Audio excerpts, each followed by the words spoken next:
반갑습니다. 최태원 회장님을 비롯해서 대한상의에 오늘 모여준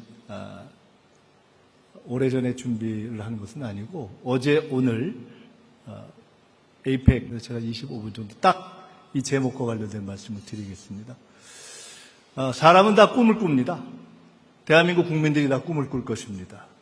대통령도 꿈을 꿉니다. 총리도 꿈을 꿉니다. 제 입장에서 대한민국 그리고 대한국민이 꾸고 있는 꿈, 그리고 대통령이 위임받아서 꾸고 있으리라 제가 알고 있다. 굉장히 독특한 환경에서 출범하는 것을 다 아실 겁니다. 굳이 복잡한 설명을 드리지 않아도 될 것 같습니다. 국민주권정부에 대해서 간단하게 몇 가지만 그냥 저희들의 이야기를 통해서 말씀드릴 수 있을 것 같습니다. 이재명 정부라고도 하고 국민주권정부라고도 합니다. 결국 정치는 국민이 한다. 대통령의 이번 대선 전에 나온 책의 제목입니다. 이재명 대통령이 가장 자주 이야기하는 언급이기도 합니다. 행동하는 양심이라고 가장 알려진 워딩을 쓰는 김대중 대통령의 워딩이 있다면 깨어있는 시민들의 조직이다 하는 그런 민주주의란 그런 것이다라는 노무현 대통령의 워딩처럼 이재명 대통령이 가장 마지막에 이야기를 할 때 담고 있는 자기의 철학을 담고 있는 것이 결국 정치는 국민이 한다 이런 것이고, 이제 이번 정부의 출발은 사실은 특정한 개인이나 어떤 특정한 정당의 승리가 아니라 아주 나라가 어려울 때 국민주권, 결국 정치는 국민이 한다라는 철학 속에서 국민들의 승리로 이루어졌고, 그렇기 때문에 국민들의 주권을 반영하는 정치를 해야 한다는 것을 담은 이름입니다. 제가 지난 대선 때 낸 책이 하나 있습니다. 이재명에 대하여. 당시는 대표와 수석 최고위원으로서 제가 같이 따져보니까 동갑이거든요. 대통령하고. 그리고 같은 학번입니다. 근데 전혀 다른 길을 어떻게 보면 걸어왔죠. 대통령은 대통령의 굉장히 저희 동년배에서 어렵게 살았다고 해도 그 정도 어렵게 살기는 어려운 이 경북에서 찢어지게 정말 가난하게 그렇게 어렵게 살았고, 저는 비교적 보통 집에서 태어나서 학생운동을 하고 감옥에도 갔다 왔지만 어쨌든 대학을 가고 이렇게 해서 중간 정도의 삶을 살았던 것 같습니다. 서로 다른 길을 걸었고, 그러나 접점에 지난 몇 년 동안 있었습니다. 그 과정에서 처음 대표를 했을 때 대표와 정책위 의장으로, 또 총선 당시에는 총선을 치른 대표와 상황실장으로, 그 위에 대표와 수석 최고위원으로, 지금은 대통령과 국무총리로 비교적 지난 2, 3년 정도 이렇게 합을 맞춰본 것 같습니다. 그 책에서 제가 이렇게 썼습니다. 누가 모르는 사람이 제게 이재명이라는 어떤 사람이냐라고 묻는다면 한마디로 이렇게 얘기하겠다. 유쾌한 토론가다. 제가 김대중 대통령 때 현직 대통령이자 현직 당의 총재이던 김대중 대통령의 총재 비서실장을 해봤습니다. 30대 초였습니다. 그래서 저는 한마디로 당신은 정체성이 뭐요? 이렇게 물어본다면 김대중 사람이다 이렇게 얘기하는데, 누가 김대중에 대해서 물으면 저는 제일 먼저 그의 유머가 생각이 난다 이렇게 얘기를 합니다. 굉장히 동일하게 저는 이재명은 어떤 사람이냐 묻는다면 유쾌한 토론가다 이렇게 얘기합니다.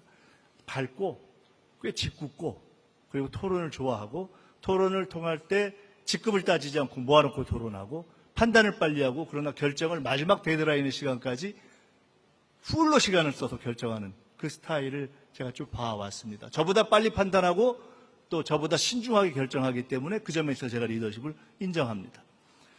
저는 그러한 대통령과 함께 일을 하는 것으로 위임을 받았습니다. 제가 참모장이 되겠다, 상황본부장이 되겠다, 새벽 총리가 되겠다라고 말씀드린 것은 대통령과의 관계 속에서는 대통령의 비서실이나 내각이 다 사실상 세크레터리이기 때문에 그런 의미에서 대통령과의 관계에서 일을 위임해서 집행하는 참모장으로 제 임무를 규정하고 있다는 뜻이고, 상황본부장, 국가상황본부장이다라고 규정한 것은 제가 비교적 지금까지 정당에서 일을 할 때 늘 상황에 대해서 정리를 해왔고, 지금은 제 임무가 여당, 대통령실, 그리고 내각의 종합적인 상황을 조율하는 그러한 임무가 아닌가라고 생각했습니다. 새벽 총리는 어떤 분은 혹시 제가 크리스찬이어서 새벽 기도를 다녀서 그런 거 아니냐 이렇게 하시는데, 그럴 수도 있겠지만 새벽 예불도 좋아하고 새벽 시장에도 가야 되고 새벽에 노동을 해야 되고 새벽 버스를 타야 되는 그러한 국민들의 입장에서 새벽을 지키는 입장이 되겠다. 그래서 대통령과의 관계, 그리고 국가의 운영 체제 내에서의 관계, 국민과의 관계 속에서의 말씀을 드린 것입니다. 아마 이재명 대통령님과 제가 함께 일을 하고 또 저희가 국민주권정부의 현재로서는 가장 책임을 앞장서서 지고 있는 사람들이기 때문에 이해를 위해서 말씀드린다면 저희는 철학의 결이 같습니다. 국민주권이라는 점, 그리고 일을 하는 방식에 있어서 속도와 소통과 성과를 중시합니다. 제가 국무회의에 현재로서는 내각의 새 구성원으로 참여하는 유일한 사람입니다. 근데 그 전에 전 정부에서 구성됐던 분들이 계속 해오셨습니다. 제가 국무회의에 이제 새롭게 참여해서 몇 번을 보는데 비교적 얼굴들이 좀 부드러워졌다 하는 이야기를 듣습니다. 토론하고 소통하고 그리고 속도감 있게 일을 내는 것을 좋아하고 그렇게 해서 성과를 내려고 합니다. 제가 이런 얘기를 했습니다. 우리는 초고속, 초소통, 초성과를 내는 그러한 정부를 만들자. 지금 우리는 현재의 상황을 어떻게 보는가? 위기로 봅니다. 제가 대통령께 이런 말씀을 드렸던 적이 있습니다. 저는 97년 IMF 이후에 당선됐던 김대중 대통령의 취임사를 지금도 기억합니다. 위기를 이야기하고 그때 우리 국민이 너무나 어려운 상황을 맞이하고 있다는 이야기를 하면서 울컥하고 그 몇 초의 침묵을 국민들이 기억했습니다.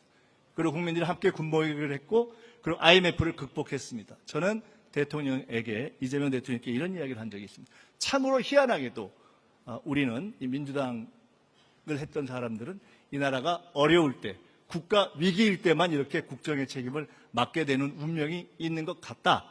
그런데 김대중 대통령께서 평생 남북관계와 복지국가를 꿈꿔왔지만 실제로는 IMF가 생긴 상황에서 국정을 맡게 됐고 처음 2년을 가장 보수를 대표했던 김종필, 박태준 두 분과 함께 한편으로는 두 분의 손을 잡고 또 한편으로는 그 보수의 거두들이 김대중의 손을 잡으면서 국민통합을 통해서 IMF를 극복했다. 그 2년 동안 IMF를 극복하는 데 국민의 힘을 모았고 그 이후에 비로소 남북관계와 복지국가로 나아갈 수가 있었다. 어쩌면 우리가 내란의 위기에서 내란과 경제가 어려운 이 상황에서 국정의 책임을 맡게 되는 것은 보다 많은 진보적 어젠다를 고민해 왔지만 그러나 민주당도 이재명 후보도 대통령이 되기 전에 어쩌면 대통령이 되고 나면 나라가 너무 어려울 때 위기를 극복하는 데 모든 것에 집중해야 할 그러한 책임을 맡게 되는 것이 아니겠는가. 그것이 우리의 임무가 아니겠는가라는 말씀을 드려본 적이 있습니다. 우리는 현재의 상황을 국가의 위기로 봅니다. 어떤 위기인가? 제가 제2의 IMF 위기라고 말씀드렸는데 저는 실제로 제1, 첫 번째 IMF 때 제가 IMF 비대위 대변인을 했던 적이 있습니다. 그때 윤석열 정부에서 장관을 했던 이창양, 박문규 이런 산업부 장관 이런 분들을 같이 케네디 스쿨을 다녔다는 그런 연고로 해서 추천했던 적도 있습니다. 그분들이 그때 행정에 참여했고 교회 쭉 성장을 하셨습니다. 저는 IMF 위기보다 더한 위기로 봅니다. 실제로 보시면 우리 최 회장님을 포함해서 많은 분들이 실제로 느끼시겠지만 97년 IMF 때는 어려웠지만 일시적 착란이었고 한국 경제 전체는 상승하는 구조적인 상승기에 있었다고 저는 봅니다. 지금은 구조적으로도 그리고 사이클로도 쉽지 않은 하강기에 있다고 생각합니다.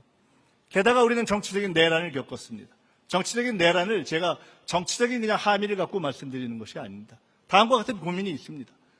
정치적 내란을 벌인 사람들을 단죄하지 않으면 이 나라는 전 세계로부터 비난받고 우습게 생각될 것입니다. 단죄하지 않을 수가 없습니다. 그런데 동시에 이런 고민을 가지고 있습니다. 내란이 난 직후에 계엄을 해제한 직후에 이재명 대표께서 당시에 이렇게 말씀하셨습니다. 소극적으로 이 내란이 진행되는 것을 막기 위해서 소극적으로 행동했던 군 간부들을 어떻게 할 것인가? 그분들이 적극적으로 일할 수 있게 그분들에게 그러한 소극적 행위가 의미 있는 것으로 나라를 구했다고 칭찬하지 않으면 이 나라의 군이 어떻게 되겠는가? 라는 문제를 우리가 정리해야 한다라는 이야기를 했던 적이 있습니다. 제가 총리가 되고도 동일한 고민을 가집니다. 사실은 지난 내란의 시기에 관료로서 가장 책임을 가졌던 분들의 무책임 때문에 이 나라의 공무원들이 굉장히 난감스러운 상황에 빠졌습니다. 그러나 모두에게 책임을 물을 수는 없다고 생각합니다. 이것을 다시 고무하고 일할 수 있게 만드는 것이 우리의 과제입니다. 그다지 쉽지 않습니다. 슈퍼 복합 넛크래커라는 것은 과거에 어떤 경제지에서 넛크래커라는 이야기를 한 적이 있음을 기억하실 겁니다. 미국이 있고 중국이 있고 가운데 껴서 빡빡하고, 지금은 저는 슈퍼 복합 넛크래커라고 봅니다. 어떤 분들은 우리가 아직 중국보다 어느 정도 기간 앞서 있다 이렇게 이야기를 합니다. 그런 점이 있을 겁니다. 그러나 아마 현장에서 뛰는 분들은 전체 세계 질서의 변화 속에서 우리가 얼마나 빡빡한 상황에 처해 있는가 하는 것들을 훨씬 더 치열하고 첨예한 위기의식을 갖고 느끼실 겁니다. 국제 질서 또한 과거 같지 않습니다. 솔직히 김대중 대통령이 맞이했던 국제 질서보다 지금은 더 어렵습니다. 그때의 미국, 일본, 중국, 북한, 러시아, 우리의 상대국을 대하는 것보다 훨씬 미국도 일본도 중국도 러시아도 북한도 복잡한 상대가 되어 있습니다. 게다가 국제 질서는 냉전, 탈냉전, 다시 탈냉전으로 돼서 현재의 변화가 과연 미국의 지속적 주도권으로 갈지, 미국과 중국의 양대 패권으로 갈지, 아니면 어떻게 갈지 아무도 단정하거나 예측하기 어려운 그러한 상황에 있습니다. 무엇에 안착하고 무엇에 탈락하느냐? 막 선진국에 들어가려고 하는 시점에서 내란이 났습니다. 만약 그대로 갔다면 지금 정권이 바뀐 이후에 코스피가 상승하고 있는 이 상황을 맞이하지 못하고 우리는 끝없는 나락으로 떨어졌을 수도 있습니다. 참으로 다행히 국민들께서 상황을 바꿔주셨고, 그리고 국민들께서 심리적인 상승 효과를 만들어 주셔서 우리는 코스피 상승을 가져오고 있습니다. 그러나 분명한 것은 저는 그것에 착시에 사로잡히면 안 된다고 봅니다. 상황이 간단치 않다고 생각합니다. 그 착시로 일시적으로 우리가 괜찮겠구나, 이대로 그냥 가면 괜찮구나 라고 생각하기에는 구조적인 상황이 너무나 어렵다. 여기서 근본적인 대책을 강구하지 않으면 우리는 선진국의 초입에 들어가다가 막 내란 때문에 흔들렸다가 탈락하느냐 아니면 확실하게 안착하느냐에 바로 그러한 상황에 있다. 그러나 위기는 기회이고 우리는 하늘이 무너져도 사는 법을 아는 민족입니다. 저는 개인적으로 다음에 세 가지를 말씀드립니다. 결국 흐름을 읽어야 하는데, 제가 우연히 지난 시기에 정치를 하면서 몇 개의 상황을 맞췄던 적이 있습니다. 미국에서 공부를 할 때 트럼프 대통령이 되기 한 3년 전에 다음에 트럼프 대통령이 될 것 같다 이야기한 적이 있습니다. 글을 쓴 적이 있습니다. 그때만 해도 한국은 물론 미국에서도 별로 트럼프 대통령의 부상이나 출마도 생각하지 않았던 때입니다. 우연히 맞았습니다. 이번에는 윤석열 대통령의 계엄을 예측했었습니다. 많은 분들이 물었습니다. 무슨 정보가 있었냐? 저는 대답했습니다. 정보를 갖고 판단하는 것이 아니라, 저는 주식을 모르지만 증시를 하는 분들이 가장 정확한 예측을 할 때는 공개되어 있는 정보를 갖고 판단한다라고 이야기하는데, 그냥 공개되어 있는 거 갖고 했다. 권력을 절대 놓지 않을 것이고, 권력을 유지하기 위해서 무슨 짓이든 할 것이고, 그리고 전혀 인사를 변경하지 않을 시기에 국방부 장관을 바꿨고, 그때 대통령이 했던 인사와 관련된 언명을 살펴보니 무려 지난 2년간 대한민국의 어떤 대통령도 하지 않았던 반국가 세력이라는 규정을, 반국가 세력이라고 통칭 법에 규정되어 있는 북한이나 반국가 단체에 적용한 것이 아니라 야당과 자기를 비판하는 국민들에게 써왔기 때문에 이것은 사단이 나겠구나라고 판단했던 것이다. 그냥 단순합니다. 저는 우리가 흐름이 아니라 본질을 읽어야 한다고 생각합니다. 본질을 읽고 상대의 의도를 읽는 것. 지금 우리가 가장 어려운 것은 미국과 새로운 국제 질서의 변화에 상대해서 우리가 관세 협상부터 여러 가지를 해야 하는데, 사실 여기 계신 모든 분들이, 우리 정치권도 그렇고 본질과 상대의 의도를 읽어야 한다. 둘째, 영점 이동을 해야 한다고 생각합니다. 영점 이동은 제가 당의 정책의장을 할 때 지난 몇 년 전부터 썼던 용어입니다. 민주당은 민주주의를 앞장서온 정당입니다. 그러나 제가 흔히 이야기하는 86세대에 속해 있고, 저희의 생각은 20대에 구축된 저희의 생각 때문에 흔히 우리가 과거 제3세계 시절에 구축되어 있던 그런 사고의 영향을 상당히 받고 있음을 저는 압니다. 그러나 세상이 바뀌었습니다. 이제는 만불시대가 아니고, 그리고 남북관계를 생각할 때 핵이 없었던 때의 남북관계 및 햇볕정책과 핵이 있었던 때의 남북관계와 햇볕정책이 다르듯이, 대한민국이 60년대, 70년대가 아닌 2020년대의 대한민국이 다른 강대국가 동맹들을 상대할 때, 접할 때, 대응할 때의 저희의 위상이 다르고, 그리고 우리가 여러 가지 정책을 펼 때 우리의 GDP에 또는 GRDP에 평균선이 올라가 있을 때에 취하는 정책이 다르기 때문에 같은 민주당인데, 같은 중산층과 서민의 정당을 주장하는 민주당인데 때로는 세제에 대한 생각이 달라지고 금투세에 대한 생각이 달라지고 금투세를 주장하다가 폐지하기도 하고 그러한 변화를 가져오는 것이다. 그런 의미의 0.2동이 필요하다.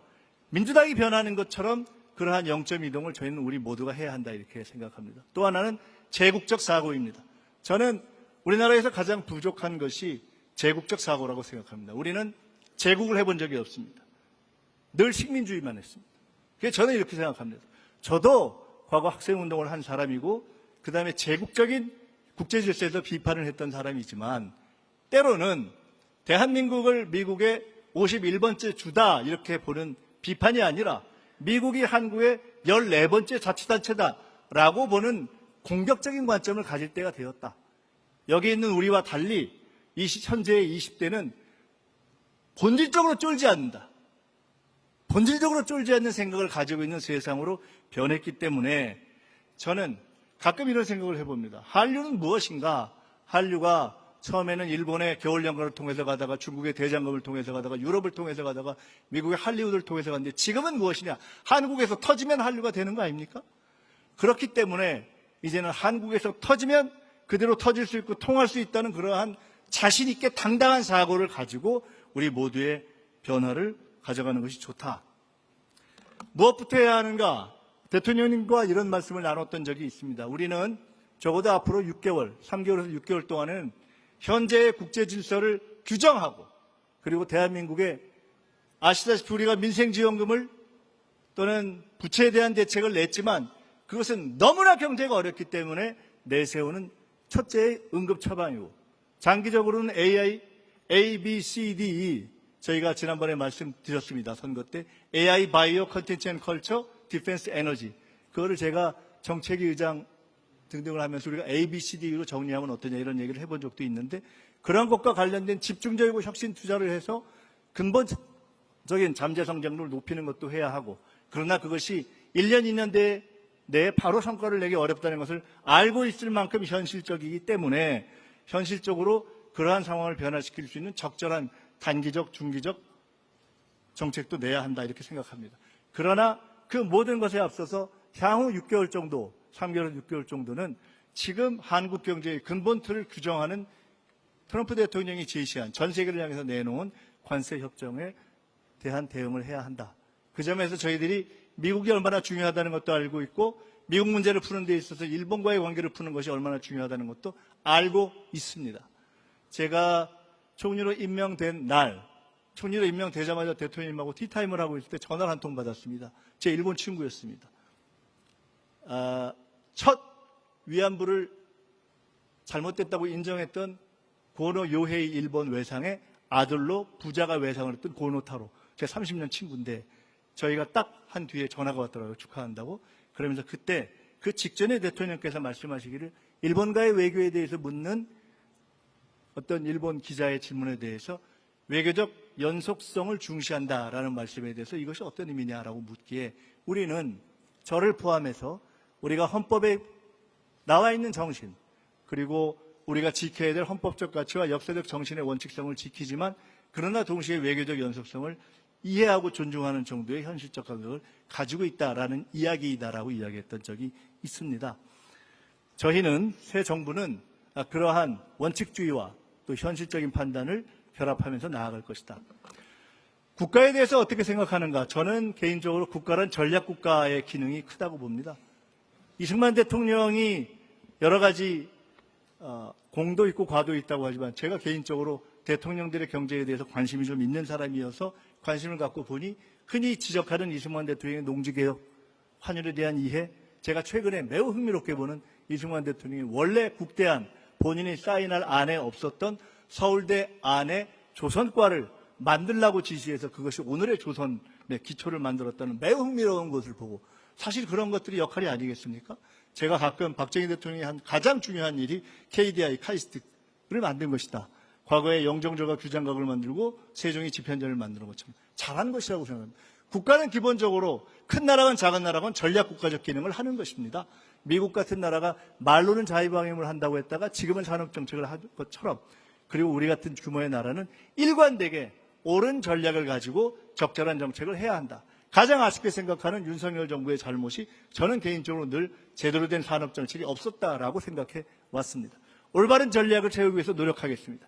그리고 그것이 시장에 대한 신호가 되도록 하겠습니다.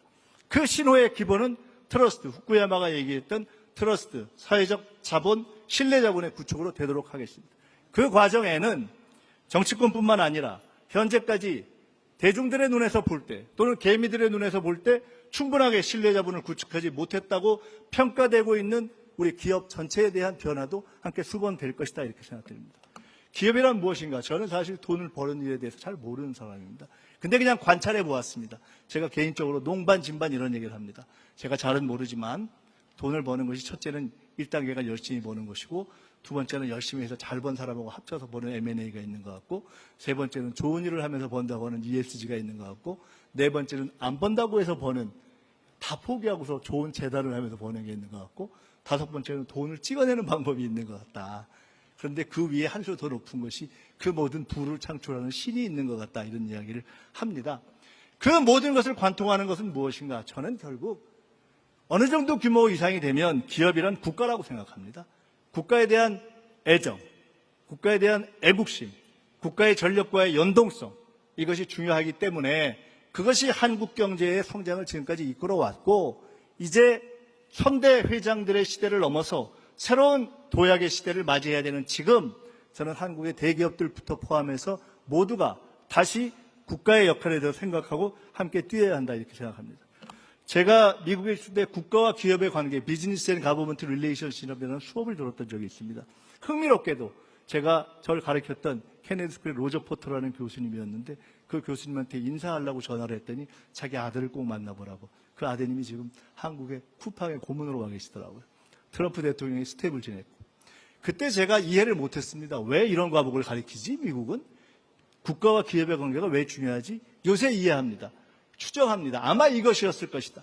과거에는 내려먹이고 돈을 갖다 주고 뇌물로 얽혀있는 그러한 관계였다면 국가가 선진화된다라는 것은 결국 국가와 기업이 윈윈 솔루션을 가지고 서로가 당당하게 앞으로 갈 일을 만들어가는 것이 아니냐.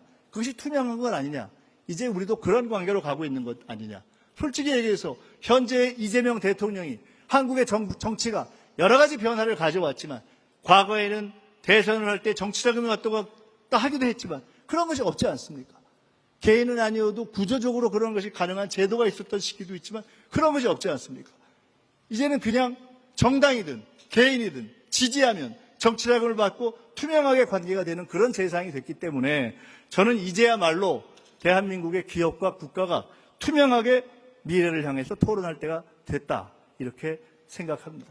이제 끝낼 때가 되었습니다. 이 말씀을 드리고 싶습니다. 제가 지난주에 왔고 이번 주에 다시 이틀을 왔습니다. 경주 에이펙 중요합니다. 그런데 제가 고민해 보았습니다. 처음엔 와서 대략의 얼개를 들었고 어제 와서는 모든 정상들이 묵을 숙소와 그리고 비교적 그중에 조금 더 염가로 갈 수 있는 기자들이 갈 수 있는 숙소까지 다 봤습니다. 숙소 대한민국의 역량이 있기 때문에 대충 다 성공적으로 저는 이뤄낼 것이다 이렇게 봅니다. 교통 이뤄낼 것입니다. 보안 감당해낼 것입니다.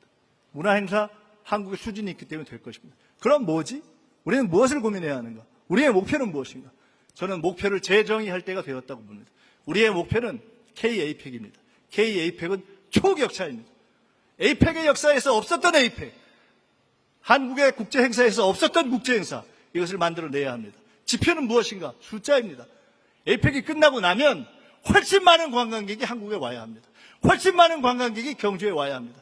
그렇지 않은데 왜 국가가 4천억씩 쓰겠습니까? 왜 우리가 고생을 하겠습니까? 그런 점에서 저는 가치를 생각하고 슬로건을 생각하고 전략을 생각해야 한다. 제가 다음 주에 이제 두 번의 회의를 마치고 다음 주에 가면 에이펙 점검 종합회의를 하려고 합니다. 제가 직접 발제를 하려고 합니다. 관련된 모든 정부의 기관 관계자와 그리고 민간 전문가들을 모시려고 합니다. 다음과 같은 방식으로 했으면 좋겠다는 생각을 합니다. 경주의 행사가 아니라 전국의 행사가 됐으면 좋겠다. 그리고 단순한 정상들의 행사가 융합 행사가 됐으면 좋겠다. 그러기 위해서 신라의 가치, 경주의 가치, 그리고 에이펙의 가치를 만들어냈으면 좋겠다. 신라의 정신이 잘은 모르지만 공부해보면 가야를 통합하고 삼국을 통합하고 고려와 평화적인 왕조 교체를 했던 그러한 통합의 정신이고 평화의 정신이고 문화의 정신이고 애민의 정신이라면 그것을 이제 이 시점에 빛의 혁명을 이루어내서 세계로부터 다시 평가받고 있는 대한민국에서 AI로 나아가기 위한 그러한 단계에서 어떻게 과학과 민주주의를 결합해내고 전 세계에 우뚝 서게 할 것인가를 고민했으면 좋겠고 끝으로 국민적 행사였으면 좋겠습니다. 그냥 대한민국의 정부만 하는 것이 아니라 경주의 시민들이 참여하고 대한민국의 국민들이 참여하는 행사. 그래서 마치 위기 이후에 금모으기 운동을 했던 것처럼 이번에 있는 K-APEC이 저는 모든 국민들이 조금씩은 자기 할 일이 있는 행사를 만들었으면 좋겠고 바로 그런 점에서 대한상의 역할이 있었으면 좋겠다. 대한민국의 꿈, 대한국민의 꿈은 내란을 극복하고 단순한 성장을 회복하는 것이 넘어서서 원래, 올해 어쩌면 우리가 이기지 않겠는가라고 생각할 때 대통령님과 제가 한번 토론을 할 때 우리의 국가 비전을 뭘로 잡아야 할까라고 하다가 문화국가라는 생각을 해본 적이 있습니다. 저는 대단히 놀랍게 생각합니다. 36년간 식민지였던 나라에서 일제에서는 테러리스트로 규정하는 그러한 사람이 막상 해방된 이후에 그의 자서전에서 꾸었던 꿈이 강성대국도 아니고 군사강국도 아니고 경제강국도 아닌 문화가 가장 아름다운 나라라는 것을 꿈꿨다는 위대한 지도력이 있는 나라, 그러한 전통이 있는 나라, 그러한 DNA가 있는 나라. 그래서 우리는 문화국가를 꿈꾸자라고 했는데 그러나 지금이 너무 어렵기 때문에 지금은 이 시기에는 성장의 회복으로 가자라는 이야기를 했던 적이 있습니다. 우리는 이번 대선에서 이재명 대통령 후보가 이야기했던 K-이니셔티브, 한국이 한류부터 시작해서 선도적으로 이니셔티브를 행사할 수 있고 결국은 그것이 세계의 새로운 제국적 질서를 넘어서 평화와 지식과 문화와 공존의 그러한 질서를 제시하는 그러한 주도국가로 갈 수 있다. 대한민국이 세계의 주도국가로 갈 수 있고 그것은 문화 선도국가의 꿈을 꾸는 것이고 바로 그 새로운 출발이 내란을 극복하고 우리가 나아가는 K-APEC이 됐으면 좋겠다는 그런 생각을 합니다. 제가 아까 말씀드렸는데 다음 주에 서울에 가서 온 국민이 함께 할 수 있는 방법을 고민해서 말씀드리겠습니다. 그리고 대통령께서 정상들의 만남을 챙기실 때 저도 혹시 해야 한다면 국내외 경제인들의 만남을 챙기겠습니다. 그리고 앞으로 하나하나 현재 대통령께서 대통령실이 국정의 방향과 전략과 비전을 잡고 내각은 철저하게 총리가 이제 책임을 지고 실무를 챙겨라 라고 하셨으니 많지 모든 실무를 꼼꼼하게 챙겨 가겠습니다. 이번 APEC을 반드시 성공시켜야 하고 이번 APEC은 초격차로 그래서 우리 최태원 회장님 맞나요? SK가 슬로건이 고객이 오케이 할 때까지 그거 맞죠?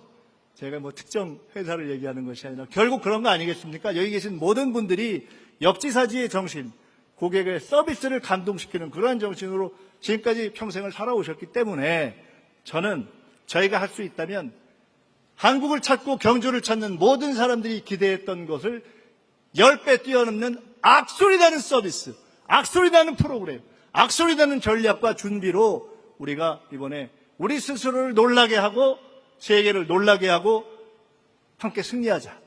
그런 승리의 출발점이 되었으면 좋겠다는 말씀을 드리고 싶고 그런 말씀을 드리고 싶어서 오늘 이 자리에 함께 했습니다. 다시 한번 대한민국의 경제 발전을 이끌어 오시고 오늘도 어려운 가운데 경제의 최전선에서 함께 하고 계시는 우리 상위 회원님들께 감사드리고 이끌고 계시는 최태원 회장님을 위한 모든 분들께 감사드리면서 앞으로 새 정부는 소통하고 속도감 있게 성과를 낼 것이고 국민 주권의 관점에서 모든 것을 하나하나 풀어가겠다. 저에게 어떤 말씀이 있으면 주시고 함께 새로운 기업과 국가의 선진적 관계를 만들어 나가자 하는 말씀으로 인사 말씀과 오늘 특강에 가름하겠습니다. 감사합니다. 한국 경제를 위해 뜻깊은 말씀 전해주신 김민석 국무총리님께 다시 한번 박수를 부탁드립니다.